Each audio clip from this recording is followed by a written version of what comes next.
Eisenhower, bienvenido a Opiniones.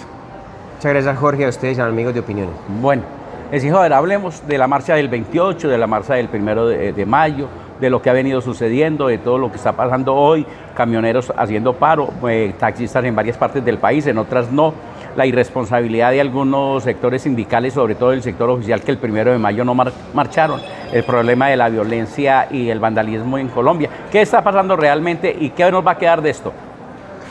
Bueno, sea lo primero que no se necesitaba sino el florero de Llorente para que la gente se uniera, inclusive sectores que usted nunca había visto juntos en un proceso de marcha. Era el tema de la reforma, pero alrededor de la reforma también se unieron otro tipo de reivindicaciones, el tema del fracking. Yo vi gente protestando por el fracking, vi gente protestando por la reforma a la salud, vi gente protestando por la nueva reforma laboral, por una cantidad de elementos que al final todo se junta y la masa marcha hacia eso. ¿Cuál es el gran problema? Critico mucho en el tema del 1 de mayo cómo las centrales obreras dijeron que iban a hacer una marcha virtual del 1 de mayo. Eso no tiene razón de ser cuando la gente salió de nuevo el 1 de mayo a marchar pacíficamente. Que se degeneró en las horas de la tarde, eso ya es otra situación. Hay que entender, amigos televidentes, en este aspecto varias cosas. En una marcha, en una masa, se junta de todo. Y se lo voy a decir que uno tiene que aprender a distinguir eso. Y en eso le faltó inteligencia a los organismos de policía y ejército y a todo lo demás para poder distinguir la masa en este aspecto, en este sentido. Mire, cuando usted analiza una masa que va marchando, usted encuentra lo siguiente. Uno, los antiimperialistas, los anarquistas, los que no les gusta ningún tipo de fuerza política, se unen a la misma para aprovechar. Se une la delincuencia común a ver cómo atracan inclusive a los mismos de la marcha. Se unen los vándalos, los que están con hambre y con todo, y se justifica para poder, mejor dicho, la marcha justifica todo ese andamiaje, aunque todos tengan una fuente de movilización diferente a todas las que tenemos. ¿Dónde se equivocó la fuerza pública? En no ser capaz un organismo de inteligencia en leer una masa, cómo se mueve y sobre todo cómo controla a cada grupo de acuerdo a. Por eso se le salió de las manos. Y no estoy de acuerdo con que se utilice ahora, como en la vieja guardia de la Constitución de 1886, cuando hacían uso del artículo 120, es decir, casi que imponer un estado marcial y militar para mandarlo en contra de la misma gente. Porque hoy, mire, desde el 28, 29, 30 y 1 se sabía que la reforma tributaria estaba muerta. No tenía el aliciente para absolutamente nada.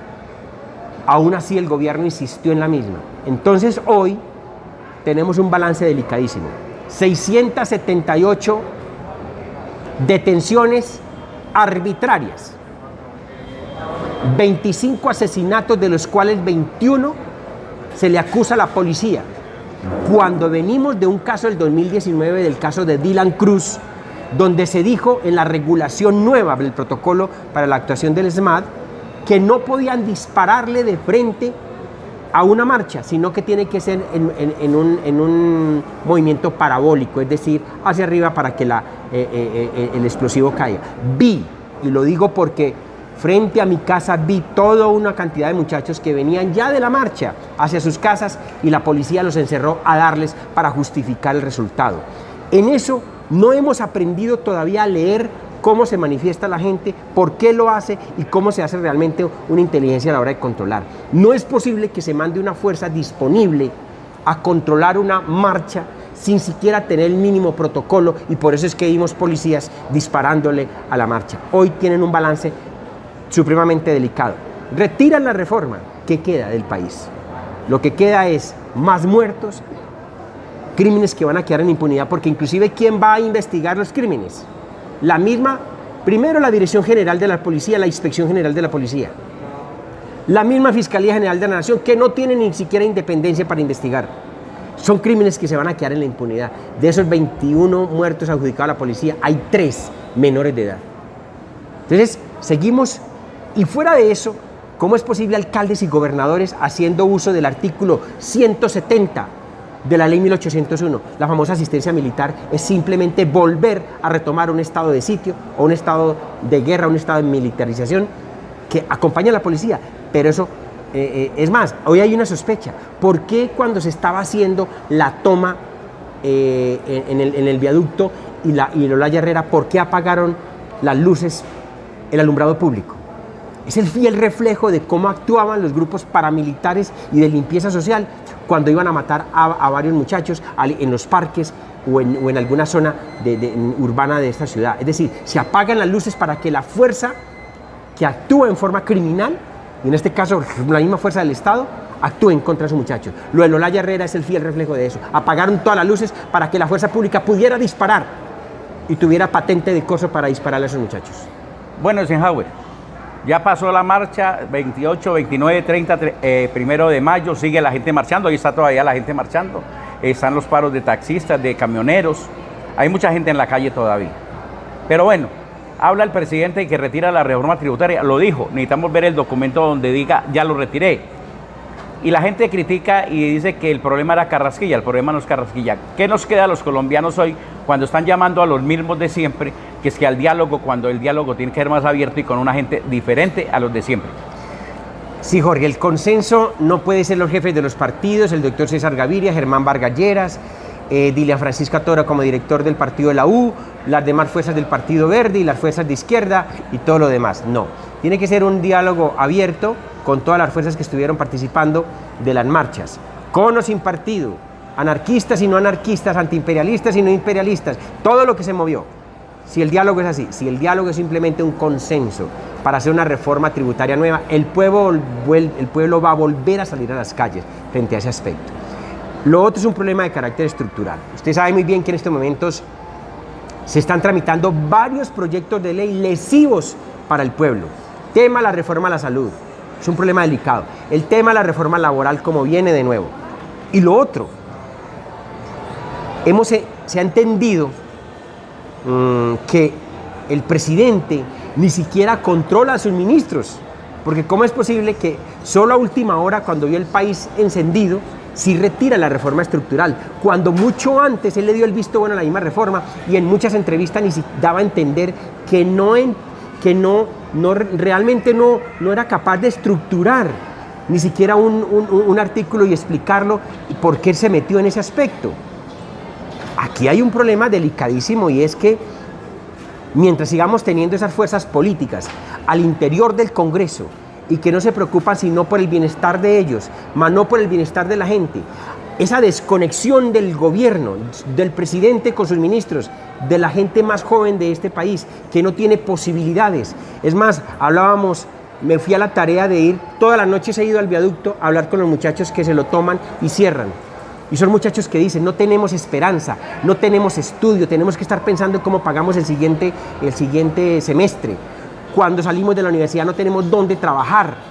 Para acabar de completar, muchos están pensando que la respuesta es irse a otro país. Es un país que no tiene, es el país del no futuro para nuestros jóvenes. Entonces el muchacho se siente desesperanzado y prefiere mejor morir en su patria frente a un tema como la que estamos viendo. Por eso el muchacho ofrece resistencia, inclusive su capacidad de ofrendar su propia vida por las reivindicaciones. Pero el tema va mucho más allá. Los muchachos no se pueden quedar solos en esta lucha. Volvieron a demostrarle que son capaces de mover el país precisamente para que seamos conscientes. Pero los demás, muchos se quedaron en la casa viendo películas, el partido de fútbol, están pensando a qué hora se va a iniciar la Copa América, el reinado de belleza, y el resto de la gente ¿dónde está? ¿Cuántos hoy estamos conscientes de que nuestros campesinos necesitan reivindicaciones? De que el proceso de paz hay que reactivarlo, porque esa es una de las principales demandas que los muchachos están viéndole en todas las encuestas donde pierde el gobierno el grado de confianza, y ellos dicen que es increíble que se haya abandonado el proceso de paz entre las FARC y el Estado para implementación, porque eso soluciona en cierta medida el problema del campo y la violencia que hay al interior. Es increíble que se gaste más presupuesto en la parte militar que en la parte educacional y salud y en la inversión social en el sector campesino. Hoy hay problemas con transportadores por el tema de los fletes, el tema de los combustibles, el tema de los peajes. Mire, entender por qué los muchachos encendieron todos los peajes y los destruyeron. Es una fuerte campanazo de alerta de cómo se exagera en el cobro de esos mismos, y lo curioso es que usted no ve las obras, sobre todo esos peajes, en las vías 4G o 5G que se están inventando en este país. Entonces lo que vemos es un desgobierno total y desconectado total de la sociedad. Si el gobierno no revierte eso, ahora en el famoso diálogo y en el consenso, van a seguir las protestas. Eisenhower, ya que tocamos el tema de peajes, cuando hablamos de los derechos de los ciudadanos colombianos, el derecho a la movilidad, el derecho a los servicios públicos, el derecho a la salud, todo en manos de privados, ¿qué podemos pensar? ¿Qué es lo que tenemos que hacer para evitar todo eso? Tenemos 177 peajes en Colombia que recaudan 26 billones al año para particulares. Tenemos empresas de servicios públicos en manos de terceros, de particulares concesionados, y que le entregamos los servicios públicos a particulares que porque lo prestan mejor cuando el Estado tenía que estar prestando esos servicios. Y el asunto de la salud con las EPS, y que nos quieren hacer una reforma a la salud que va a ser peor que lo que hoy tenemos, pero como a la gente le dice que van a acabar con las EPS, la gente se pone feliz, pero resulta que no le han dicho realmente qué es lo que van a hacer. ¿Qué nos queda a los colombianos respecto a eso, Eisenhower? Pues mire, cuando hablábamos del problema estructural es que la gente cree que el tema Carrasquilla, el jefe de planeación, los viceministros y el gobierno con todo lo que está pasando. No.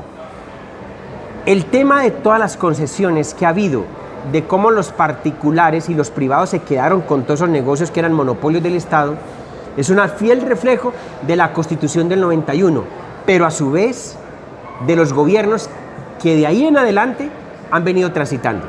Si usted mira, por ejemplo, el tema del neoliberalismo es eso, el que el Estado sea menos interventor en los asuntos públicos y que la mayor parte de los problemas sean solucionados por privados. Entonces, ¿de dónde viene? Desde César Gaviria Trujillo. Los siguientes gobiernos, ¿qué hicieron? Consolidar el tema del neoliberalismo y el capitalismo salvaje a ultranza, que se apoderaran de todo el negocio. La Ley 100 del 93, 2 años llevábamos de inauguración de la Constitución del 91, cuando el senador Álvaro Uribe Vélez, era senador en ese momento, fue el ponente de la famosa reforma a la salud, la famosa Ley 100 de 1993. Y de ahí en adelante todo lo demás. Eso hace que se privatizó el sistema de salud, que antes era una concesión de carácter público, prácticamente. Ahora viene una reforma que está en el proyecto de Ley 010, con un adefesio que acaban las EPS, pero se fortalecen las IPS y fuera de eso entran en cierta medida más monopolios en lo que se llama la universalización de la salud, que va a ser mucho más lesiva la misma situación, sobre todo porque no cambia la fórmula que el paciente no es paciente sino un cliente, y si yo soy un cliente tengo que pagar más por mi servicio de salud, cuando en otros países la salud es un bien tan esencial por encima de cualquier otra consideración. A eso no le hemos parado bolas. No le hemos parado bola el tema de la concesión de las vías 4G y 5G. Hoy por hoy, la destrucción de los peajes es un campanazo de alerta al cómo se sigue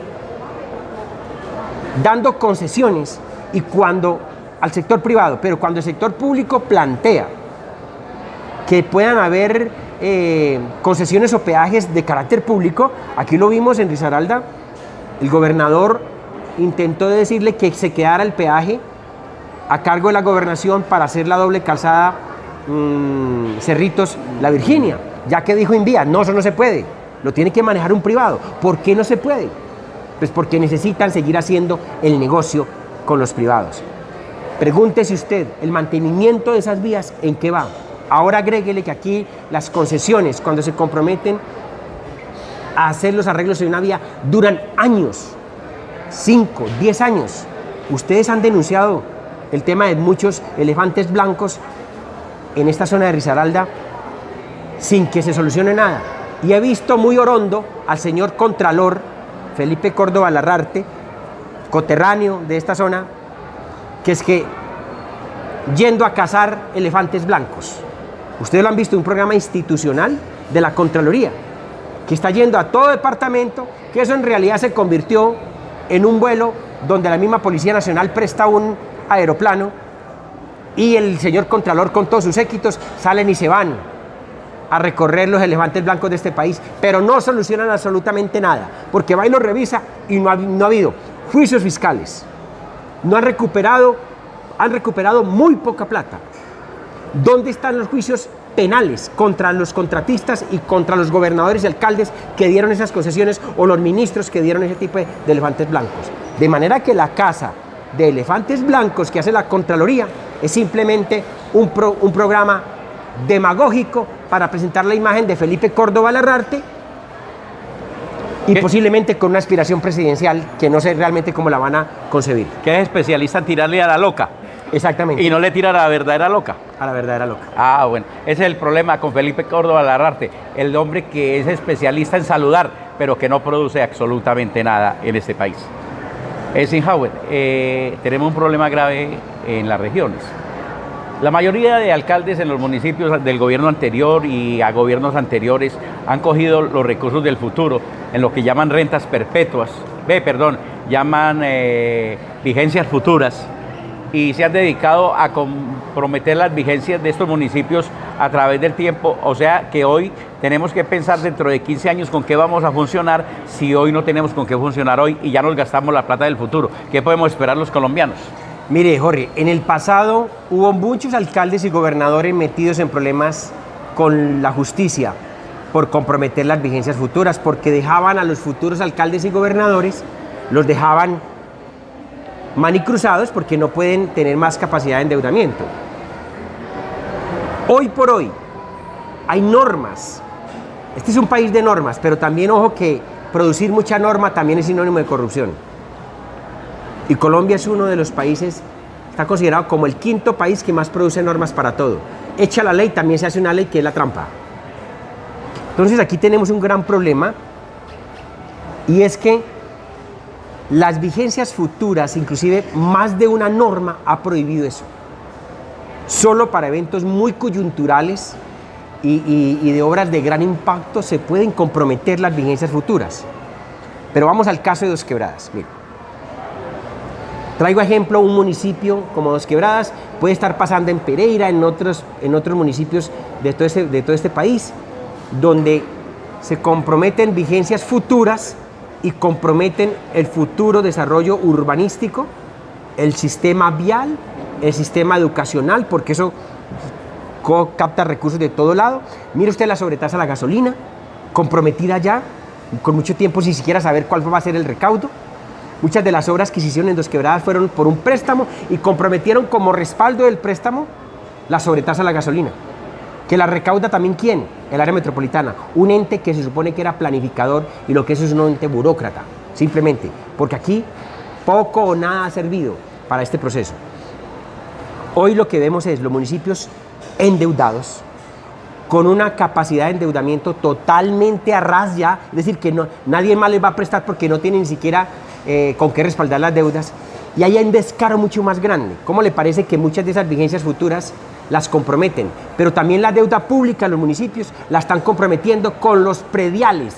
En otras palabras, el día que un banco le dé por embargar a un municipio, lo primero que va a hacer es coja cada ficha predial y embargue los predios, porque termina pagando el usuario del predial en una forma casi que a rajatabla, y como quien dice casi que una apropiación o una expropiación de todo el impuesto predial, porque muchos de los alcaldes respaldan la deuda pública con el recaudo de los prediales, es decir, con lo que paga cada predio, inclusive hasta con la industria y comercio, y eso es una falacia. Páreme ahí un poquito porque ya me tocó Sí. donde era.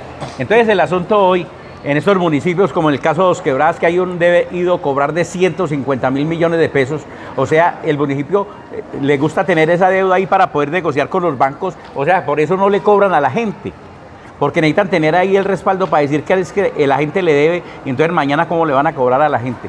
Y estos alcaldes que a través del tiempo no han sido capaces de ir a hacer el cobro coactivo real, sino que mandan una carta, cobro coactivo real no hay. ¿Qué podemos pensar hacia el futuro? Hoy el 50% de la población en Colombia se puede asegurar que no paga predial en los municipios de Colombia. Mire, hay que decir es que si los consejos municipales, las asambleas departamentales hicieran el control político a los secretarios de Hacienda, o tesoreros, porque en algunos municipios no hay secretario de Hacienda, sino que hay tesorería. Pero en este caso, la falta de gestión predial, la falta de gestión fiscal, es decir, secretarios de Hacienda que se metan a cobrar realmente lo que se debe, los municipios tendrían una vida fiscal mucho más agradable y tendrían inclusive plata para inversión, pero no lo hacen. Por eso, un consejo arrodillado o una asamblea arrodillada genera que no haya control político sobre los secretarios de Hacienda, que son los encargados de hacer la gestión fiscal y la gestión predial. Aquí te he escuchado un término, es decir, cómo los barrios viejos sostienen a los más ricos. La falta de gestión predial usted también la ve reflejada en el sentido de que hoy las nuevas urbanizaciones, que ya hemos hablado de eso mucho rato, en el sentido de que aquí hay urbanizaciones legales e ilegales, en el sentido de que muchos utilizan plata del narcotráfico, pero a la hora de que ese edificio que tiene 100 apartamentos pague el impuesto predial, no lo hace. ¿Por qué? Porque el secretario de Hacienda no hace una gestión ante el IGAC o ante el Catastro Metropolitano, que en el caso de Pereira, Dos Quebradas y La Virginia, no lo hacen para que la gente pague ese recaudo. Entonces aquí se respaldan deuda pública con una especie de nube fiscal, que es el respaldo que da el predial, que la gente se paga. Entonces uno dice, están mintiendo inclusive la propia banca. Por eso le digo, el día que estalle la burbuja y empiecen a embargar por deuda pública municipal a los predios que tiene cada municipio, veremos el estallido social de nuevo en una ciudad como esta. Bueno, señor Haber, hasta una próxima ocasión para seguir hablando del problema de ciudad y de país, porque es necesario seguir hablando de esto. A ustedes muy amables, amigos de Opiniones. Atención, alcaldes de Colombia, llega a su municipio próximamente Tardes de Talentos, música, humor, gastronomía, farándula, salud, turismo y mucho más. Próximamente desde su municipio.